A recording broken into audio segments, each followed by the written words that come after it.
Ada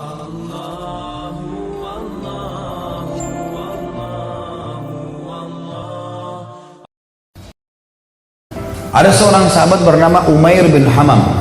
Saya pilihkan aja kisahnya karena sudah waktu zuhur dekat. Umair bin Hamam ini teman-teman sekalian adalah salah satu sahabat yang sempat ikut di perang Badar.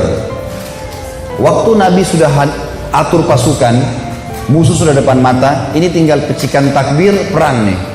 Sudah akan saling bunuh-membunuh. Lalu kata Nabi SAW dengan sabda yang masyhur dalam hadis Bukhari, demi Allah, tidak ada seorang pun dari kalian sekarang yang hadir di perang Badar ini, di kancah peperangan ini, terbunuh menghadapi musuh, kecuali pasti masuk surga yang luasnya seluas langit dan bumi. Umair ini, Ibn Humam, kebetulan lagi pegang 2 butir kurma di tangannya. Lalu dia bilang, bakhin. Bakhin itu indah sekali ya Rasulullah. Indah sekali, ulangin ya Rasulullah.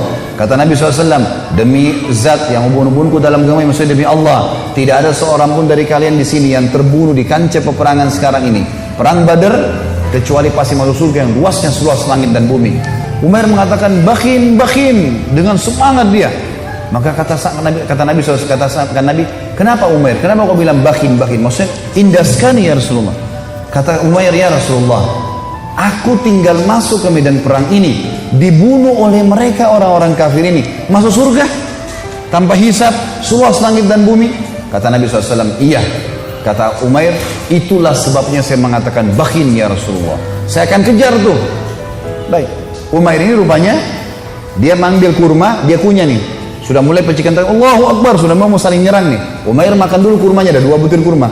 Waktu dia lagi makan, dia bilang, wahai Umair, sesungguhnya kalau kau habiskan kurmamu ini, masih lama kamu dapat surga. Dibuang sama dia maju berperang sampai terbunuh mati syahid. Lihat heroiknya sahabat ya, bagaimana mereka langsung menyambut apa yang disampaikan Allah dan Rasulnya. Kisah yang unik adalah kisah 2 orang yang bernama anak muda ini, Mu'adz dan adiknya Auf bin Afra. Ini teman-teman, Mu'adz ini umurnya 16 tahun, adiknya Auf namanya, ini umurnya 15 tahun. Ini masih belasan tahun ini. Bandingkan dengan generasi muda Islam sekarang, azan aja belum tentu ke masjid gitu. Ini teman-teman sekalian ikut di perang Badar. Waktu ikut di perang Badar, Abdurrahman ibn Auf menceritakan kepada kita, mengatakan, waktu saya lagi lihat peperangan sudah akan berkecamuk nih, sudah mulai mau berperang musuh, tiba-tiba ada satu orang anak muda 16 tahun namanya Mu'adz berkata kepada saya, kepada Abdurrahman bin Auf, paman, mana Abu Jahal? Kata Abdurrahman, kenapa kau tanya Abu Jahal? Kata Mu'adz, saya dengar dia orang yang paling suka menyakiti Nabi SAW di Mekah. Benar? Kata Abdurrahman, iya benar. Terus untuk apa kau tanya? Saya mau bunuh paman. Ini Abu Jahal ini saya mau bunuh. Kata Abdurrahman, baiklah, kalau saya lihat nanti saya akan beritahukan kau dia. Karena ini peperangan orang-orang lagi berkecamuk nih, kita belum tahu, nanti kalau kelihatan saya lihat. Maka si Mu'adz nunggu di sebelah. Datang adiknya namanya Auf, tanpa janjian nih, adiknya dia umurnya 15 tahun. Datang sebelah tanya yang sama, paman, mana namanya Abu Jahal? Kata Abdurrahman, kenapa kau tanya? Saya dengar dia paling suka menyiksa Nabi SAW di Mekah. Benar? Benar. Untuk apa kau tanya? Saya mau bunuh paman. Kata Abdurrahman, baiklah, kalau saya lihat saya akan tunjukkan. Kata Abdurrahman, sementara 2 di kiri kanan saya ini sudah ada gemuruh-gemuruh suara orang sudah mau perang. Tiba-tiba Abu Jahal dari kejauhan kelihatan. Abu Jahal itu dari kepalanya sampai kakinya, kudanya juga sampai kakinya semuanya besi. Yang kelihatan cuma matanya saja. Dia dulu di atas kuda, dikelilingi oleh 10 baris pasukan, lingkar, nggak bisa ditembusin. Bayangkan kalau satu orang berdiri, ada orang buat lingkaran pertama, lingkaran kedua, sampai 10 lingkaran. Gimana caranya menembus nih? Kata Abdurrahman, waktu saya lihat, saya bilang, itu Abu Jahal. Waktu saya bilang, itu Abu Jahal, kata Abdurrahman, demi Allah, si Mu'adz sama Auf seperti 2 anak panah yang melesit ya, dilepas dari busurnya. Lari dua-duanya, menembus 10 baris itu. Tembas sana, tembas sini, naik di atas pundaknya, sampai ke Abu Jahal. Dan dua-duanya menebasin pedangnya, sampai kena ke pahanya Abu Jahal. Sobek pahanya Abu Jahal, berdarah, jatuh dari kuda. Gitu kan. Abu Jahal ini rajanya mereka ya, rajanya orang-orang Mekah waktu itu. Dan kalau ini kalah, ini mati, berbubar semua di pasukan. Yang terjadi teman-teman sekalian, si Auf, si adik ini 15 tahun, dikeroyoki oleh pengawal-pengawalnya Abu Jahal, mati syahid. Si Mu'adz ini sempat nangkis-nangkis, tangannya kena tebasan pedang. Tapi dia sempat keluar gitu kan. Dia keluar dari medan perang, 16 tahun teman-teman sekalian. Diambil imamahnya, diikat tangannya sama dia. Yang sobek itu, diikat sama dia. Dia masuk melawan satu tangan. Waktu dia lagi perang, dia rasa tangannya ini mengganggu dia. Kesakitan kan? Dia mau cari mati syahid nih. Dia keluar ke kancah peperangan, tangannya ini diinjak sama kakinya, ditarik sama dia. Diputus sekalian. Dia masuk berperang sampai terbunuh teman-teman sekalian.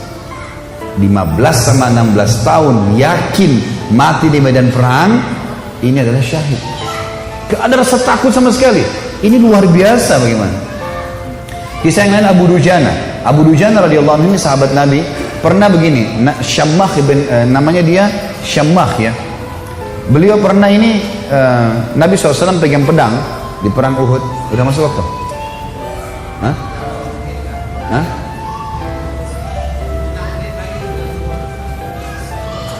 Terus? Maksudnya mau pertanyaan? Butuh tanya jawab atau materi nih? Nah? Kalau saya sih lebih fokus ke materi ya. Lanjut saja ya. Iya, lebih baik kalau antum pulang bawa ilmunya mungkin lebih bermanfaat daripada ada pertanyaan. Insya Allah kalau ada waktu lain, kalau enggak ini. Baiklah, Syammah bin Harith ini radhiyallahu anhu, beliau pernah teman-teman sekalian Nabi SAW henuskan pedang di perang Uhud, lalu beliau berkata, siapa yang mau memberikan haknya Allah dan Rasulnya di pedang ini? Maka Hamzah berdiri mengatakan, saya Rasulullah. Nabi SAW tarik, nggak dikasih sama dia. Kemudian Nabi bilang lagi, siapa yang akan memberikan haknya Allah dan Rasul di pedang ini? Ali bin Abi Thalib berdiri, mau pegang. Nabi SAW tarik. Hamzah dan Ali ini terkenal pejuang kesatria Islam yang kuat gitu kan. Nabi nggak kasih. Nabi ulangi lagi yang ketiga, siapa yang memberikan haknya Allah dan Rasul di pedang ini? Maka berdiri lagi teman-teman sekalian, sahabat Nabi yang ketiga, yang sangat terkenal juga adalah Mikdad. Mikdad ini terkenal, Umar bin Khattab jadikan dia seperti kekuatan 1000 orang. Saya Rasulullah, Nabi SAW tarik, gak dikasih. Nabi ulangi yang keempat kali, siapa yang memberikan hak dan Rasulullah di pedang ini? Maka Abu Dujana ini, Syammah ini berdiri mengatakannya, Rasulullah, apa haknya Allah dan Rasulullah di pedang itu? Maka kata Nabi SAW, engkau mengambilnya dan engkau menghantamkan ke musuhmu pakai perang ini sampai pedang ini bengkok. Kata Syammah, baik Rasulullah, saya akan berikan haknya, kasih ke saya pedang itu. Maka Nabi SAW pun memberikan pedang itu, karena Nabi SAW ingin sahabat ini bertanya dulu apa haknya Allah Rasulullah di pedang itu. Maka diambil oleh Abu Dujana. Lalu Abu Dujana ini memegang pedangnya, lalu imamanya tadinya warna merah, warna hitam, diganti warna merah sama dia. Zaman itu kalau pakai imamah merah berarti mau mati gitu. Dipakai warna merah sama dia, pedang itu dipakai, dipegang di dadahnya sambil dia mengayun-ayunkan pedang itu di hadapan musuh orang Quraisy di perang Uhud ya, belum perang ini. Lalu Nabi SAW lihat, Nabi mengatakan, sungguh perilakunya Syammah ini dibenci oleh Allah, tidak disuka sama Allah nih, perilaku sombong, kecuali di posisi seperti ini, kecuali di medan perang, boleh kalian tunjukkan keterampilan kalian depan musuh, tapi kalau enggak, ya di lainnya Allah marah. Maka Abu Dujana pun akhirnya memegang pedang tersebut teman-teman sekalian. Yang terjadi adalah ada seorang sahabat namanya Ka'ab radhiyallahu anhu. Ka'ab ini berkata, waktu saya lihat Abu Dujana sudah mulai masuk menyerang musuh di medan perang, saya penasaran bagaimana Abu Dujana memberikan haknya Allah dan Rasul di pedang itu. Saya pun melihat ada satu orang kafir yang sangat kuat menyerang orang-orang Islam, tebas sana, tebas sini, badannya kekar. Maka saya berdoa kepada Allah di kancah peperangan. Ka'ab berdoa, semoga orang kafir ini ketemu dengan Abu Dujana. Ternyata Allah kabulkan doa saya, dia bilang. Tiba-tiba Abu Dujana ini berhadapan sama musuh orang kafir itu. Dan waktu berhadapan, mereka akhirnya duel berdua. Dan saking serunya duelan Abu Dujana dengan orang kafir ini, sampai orang-orang di kancah peperangan berhenti perang, menyaksikan duelnya mereka. Karena luar biasa, orang kafir berhenti, orang muslim berhenti, menyaksikan bagaimana Abu Dujana perang. Sampai akhirnya Abu Dujana ditebas sama orang tersebut dengan pedang dengan sangat kuat, ditangkis sama perisai, sampai perisai itu terbelah dua dan pedangnya orang kafir melengket. Maka Abu Dujana pun akhirnya menebaskan pedang itu ke arah orang kafir, yang sampai membuat orang kafir itu terbelah bagian setengah badannya. Akhirnya matilah. orang itu. Maka kata Ka'ab, aku pun akhirnya menghadap ke Abu Dujana dan dia berkata, wahai Ka'ab, bagaimana pendapatmu? Bagaimana yang kau lihat dengan ini? Maka dia pun tersenyum. Artinya Abu Dujana betul-betul mengerjakan apa yang diperintahkan oleh Allah dan Rasulnya. Tentu dalam medan perang cukup banyak kisah-kisah teman-teman sekalian. Juga ada kisah yang sangat unik sebenarnya. Saya disimpulkan, insya Allah 1 menit saja. Ada namanya Hamrat Asad. Waktu para sahabat kalah di perang Uhud, ada 70 sahabat mati syahid. Sisanya, kan sahabat yang pergi perang Uhud itu 700 orang ya. 70 orang mati, jadi sisa 630 orang. 630 orang ini teman-teman sekalian semuanya luka parah. Kita tutup dengan kisah ini ya. Luka parah semuanya. Nabi pun berdarah pipinya, keningnya berdarah SAW, giginya pecah. Pundaknya sempat dihantam oleh Ibnu Qami'ah. Beliau mengatakan, saya rasakan sakitnya sebulan. Ini sahabat semua, 630 orang luka semuanya. Dan minimal mereka luka 5 luka di tubuhnya. Di dalam kisah ini dikatakan teman-teman sekalian, pulanglah mereka ke Madinah di perang Uhud. Sedih, sahabat banyak yang kalah. Waktu itu karena awal peperangan menang, pulang ke Madinah. Waktu masuk di Madinah, tiba waktu maghrib. Sahabat-sahabat ini 600 orang banyak tidak bisa ke masjid. Gak bisa. Ada 2 anak muda umur 14 tahun sama 15 tahun. 15 sama 16 tahun. Tapi bukan si Auf tadi, orang lainnya. Ini anak muda ini saking banyaknya luka di badannya sampai ditaruh di atas kuda, lalu diturunkan, dimasukkan di dalam rumah, ibunya tinggal rawat, nggak bisa bergerak apa-apa lagi. Sholat pun dalam kondisi isyarat mata, udah sakit semua nih, gitu kan? Baik, habis sholat subuh teman-teman, turun perintah Allah. Ini 1 hari setelah perang Uhud, ada perang namanya Hamrat Asad. Nama lokasi Hamrat Asad ini, nama lokasi Asad artinya singa. Hamrat ini wilayah warna merah karena gunungnya banyak warna merah. Perintah Allah kepada Nabi Muhammad SAW, perintahkan semua sahabat Muhammad yang ikut di Uhud kemarin, 630 orang yang luka itu, semuanya keluar lagi, kejar lagi itu orang-orang Quraisy. Pasukan kalah ya, luka semua. Maka tersebar berita, pemanggil-pemanggil Nabi, hai sahabat-sahabat Nabi yang kemarin ikut Uhud, bukan orang baru, yang luka-luka parah, semuanya oleh Nabi disuruh ngejar menuju ke Hamrat Asad, kejar Quraisy.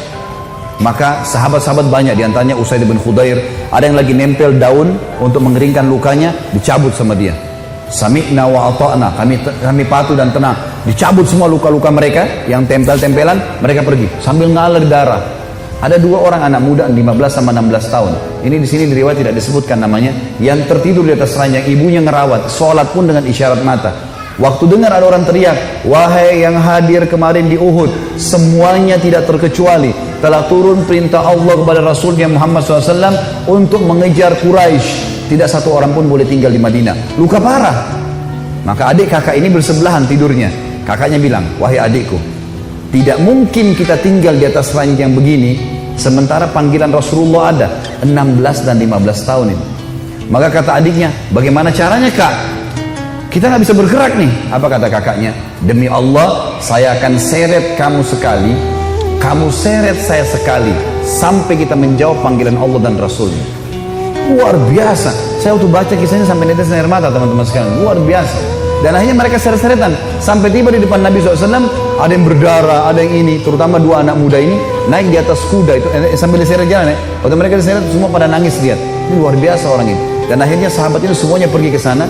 Pas Quraisy dengar 630 pasukan yang kemarin kalah, tidak ada orang baru yang datang, bukan tenaga baru cuma yang kemarin mau berperang, Quraisy tidak berani kembali. Mereka takut, ini jangan sampai luar biasa nih, kok bisa sampai luka parah mau kembali gitu. Maka mereka tidak berani kembali dan tersebar berita kalau setelah kekalahan di Uhud, 1 hari setelahnya di Hamrat Asad, muslimin memenangkan peperangan. Dan ini mengobati luka-luka mereka. Tapi saksi bahasan teman-teman bagaimana mereka luar biasanya dalam mempertahankan agama ini. Allahu a'lam. Tentu